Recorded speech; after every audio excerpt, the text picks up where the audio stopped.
With the new Nokia 8 flagship right around the corner, it's time to check Nokia's most budget smartphone, the Nokia 3. Nokia has built some of the most durable phones I've ever tested, so it'd be interesting to see if this lower price point and lower specs constitute a sacrifice in build quality. My durability tests are the only way to find out. Let's get started.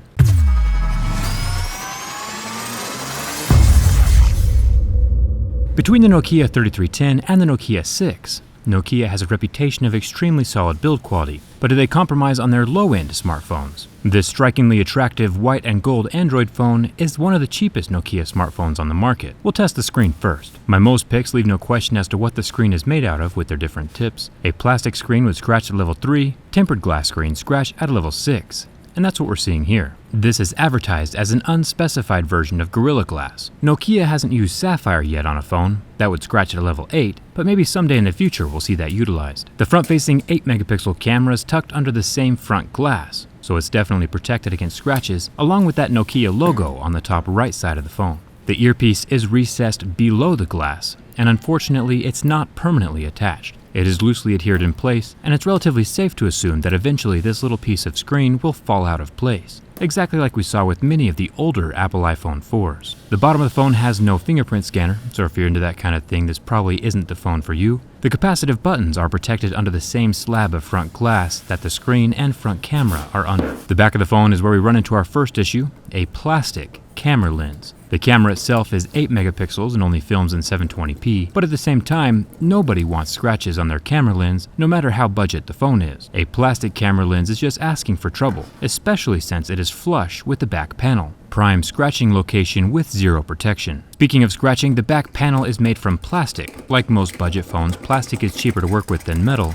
and plastic is fine. While the plastic scratching sound isn't as immensely satisfying as metal on metal that we've grown to love, art class with Jerry is still a thing. And look, the beautiful white background is now a snowflake. But just like the plastic camera lens, a large orange and white snowflake isn't good for anyone.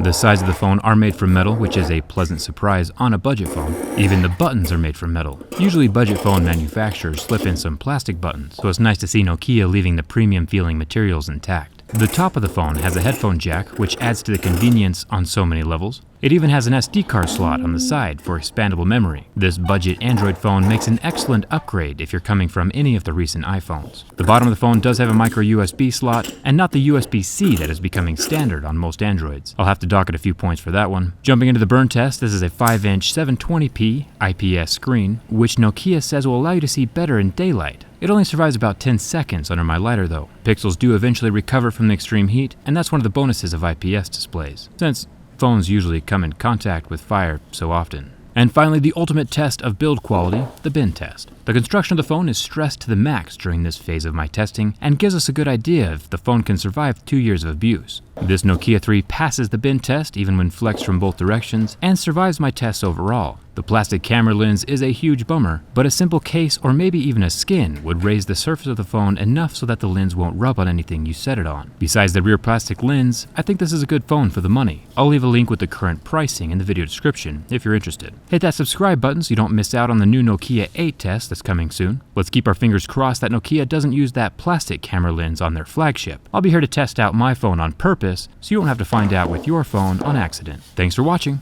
I'll see you around.